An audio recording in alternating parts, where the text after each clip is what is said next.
BTS BTS BTS মানুষ কেন এত পাগল বিটিএস নিয়ে? ইন্টারনেটে গেলেই I purple you, purple heart emoji, আর তুমি যদি বিটিএস সম্পর্কে নেগেটিভ কিছু কমেন্ট করেছো, ব্যাস বিটিএস আর্মি গুলো খেপে যায়।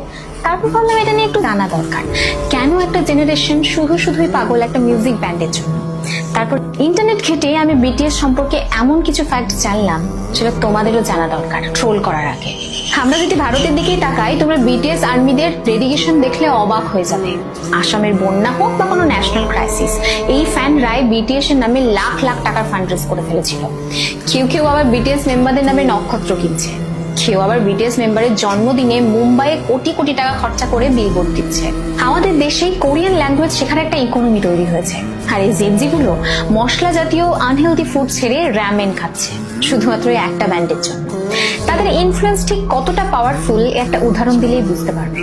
বিটিএস এর একজন মেম্বার জাস্ট ক্যাজুয়ালি লাইভে এসে একটা লিপ বাম ইউজ করে, আর রেজাল্ট কয়েক ঘন্টার মধ্যে পৃথিবী থেকে সেই লিপ বাম পুরো স্টক আউট হয়ে যায়।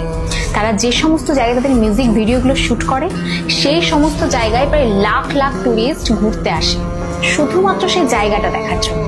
একেই বলে গ্লোবাল সফট পাওয়ার। অনেকে হয়তো এটাকে পাগলামি বলবে, কিন্তু কখনো ভেবে দেখেছো যেখানে পপ মিউজিক মানেই ছিল গ্ল্যামার, সেখানে বিটিএস কথা বলে সেলফ লাভ এবং মেন্টাল হেলথ নিয়ে। একটা দেউলিয়া প্রায় কোম্পানি থেকে উঠে এসে হোয়াইট হাউসে স্পিচ দেওয়া, এই স্ট্রাগলটাই জেনজিকে মোটিভেট করে।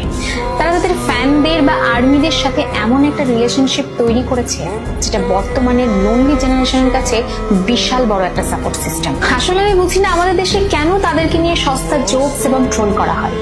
কারণ কঠোর পরিশ্রম এবং ট্যালেন্টকে সম্মান করতে জানলে হয়তো আমরাও অনেক দূরে এগিয়ে যেতাম। And lastly, I'm not a BTS fan and I don't enjoy Korean music much, but এটা অস্বীকার করার কোনো জায়গায় নেই। They are truly incredible and talented and I respect